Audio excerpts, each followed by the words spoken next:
વાત સુરતની કરીએ। સુરતમાં વરસાદે મહાનગરપાલિકા તંત્રની પોલ ખોલી। ફરી સુરતમાં રસ્તો બેસી ગયો।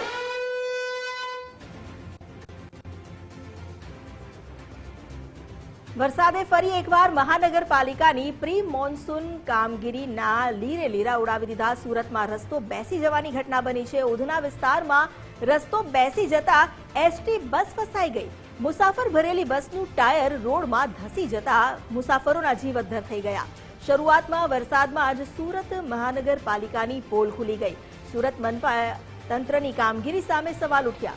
વરસાદને કારણે રોડ બેસી જવાની વધુ એક ઘટના સામે આવી છે।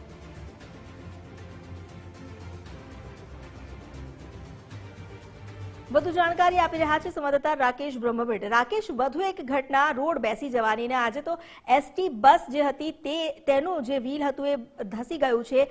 મુસાફરોના જીવ પણ તાળવે ચોંટી ગયા। શું વિગતો છે?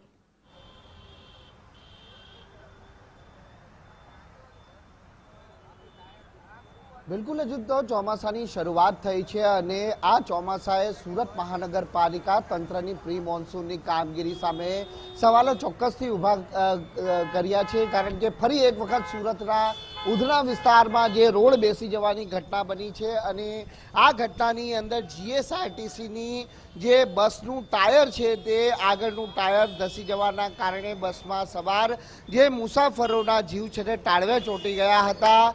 જે પ્રમાણેની તસવીરો આપ જોઈ શકો છો કે અહીં બસ આ પ્રમાણે જ્યારે અહીંથી પસાર થઈ રહી હતી અને તે દરમિયાન છે તે આ રોડની અંદર આગળનું જે જીએસઆરટીસી બસનું વ્હીલ છે તે ધસી ગયું હતું અને તે દરમિયાન છે તે ચાલુ બસની અંદર સવાર મુસાફરોના જીવ તાળવે ચોંટી ગયા હતા। જોકે તાત્કાલિક ધોરણે તમામ મુસાફરોને છે તે બસની બહાર છે તે ઉતારી અને અન્ય બસમાં રવાના કરવામાં આવ્યા છે।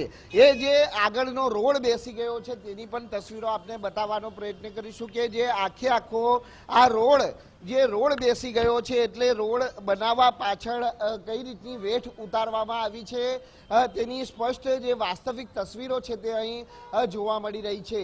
મહત્વની વાત છે કે થોડા દિવસ પહેલા જ અહીં જે ખોદકામ કરવામાં આવ્યું હતું અને કોન્ટ્રાક્ટર દ્વારા જે રોડનું લેવલિંગ કામ છે તે યોગ્ય રીતે ન કરવામાં આવતા આ પ્રમાણેની ઘટના છે તે હાલ સામે આવી છે। એટલે અંદાજિત જે 30 મીટર જેટલો જે રોડ છે તે હાલ બેસી ગયો છે અને તેને લઈને તંત્રની કામગીરી સામે ફરી સવાલ ઊભા થયા છે।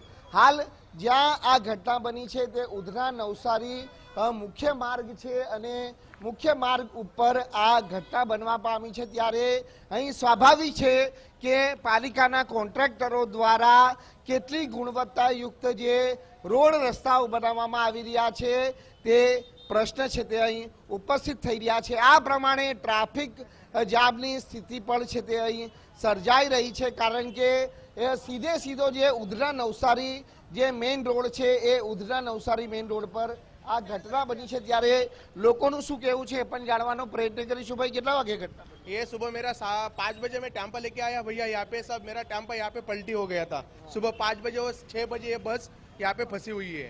कम से कम 5 बजे मतलब यहाँ पे कुछ नहीं था। यहाँ पे खाली फॉल्टिंग के रोड का ही है, बाकी कुछ नहीं है।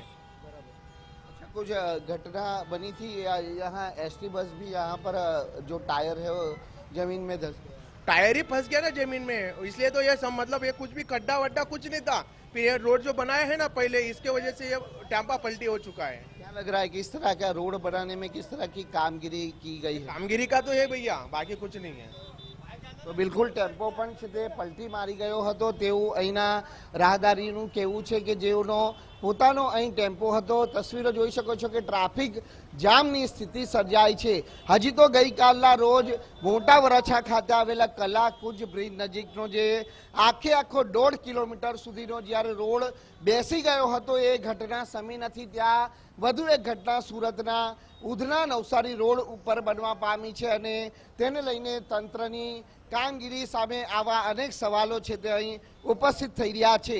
રોડ રસ્તાઓ બનાવવા પાછળ જાણે પાલિકાના કોન્ટ્રાક્ટરો દ્વારા વેઠ ઉતારવામાં આવી રહી હોય તે પ્રકારની સ્થિતિનું જે નિર્માણ થયું છે। આખો એટલે કહી શકાય છે કે 1.5 થી 2 ઇંચ જેટલો જે રોડ છે તે આખો આ બેસી ગયો જે પડ છે એ પણ આખા નીકળી ગયા છે અને જોઈ શકાય છે કે અંદર જે સિમેન્ટનું નીચે રોડા નાખી જે લેવલિંગ યોગ્ય રીતે કરવાનું હોય છે તે કરવામાં આવ્યું નથી અને પરિણામે છે તે આ ઘટના સુરતના ઉધના નવસારી રોડ ઉપર બનવા પામી છે, જે બતાવે છે કે કેટલી હદે અહીં જે વેઠ ઉતારવામાં આવી છે. ભાઈ જી રવિ પટેલ. કઈ રીતે ઘટના બની છે, આપણે શું જોયું? આ હવે ઉપર ખાલી ડામર પાથરીને ચાલ્યા ગયેલા છે અને નીચે કઈ સ્લેગ ને બધું કઈ રોલિંગ બોલિંગ કર્યું નથી, ખાલી એમ જ લેવલ કરીને આપીને ચાલ્યા ગયા છે. પહેલા જ વરસાદમાં આવી હાલત છે તો પછી શું હાલત થવાની? તો બિલકુલ લોકો કહી રહ્યા છે કે પ્રથમ વરસાદની અંદર જો આ પ્રમાણેની પરિસ્થિતિ હોય તો હજી તો ચોમાસું સંપૂર્ણ બાકી છે અને તેને લઈને જે અવારનવાર સુરતમાં પડી રહેલા ભૂવા કહો કે રોડ બેસી જવાની ઘટનાઓ હાલ સામે આવી રહી છે અને તંત્રની જે કામગીરી છે તેની સામે લોકો હાલ સવાલ ઉભા કરી રહ્યા છે. જી જી, આભાર આપનો જાણકારી આપવા માટે.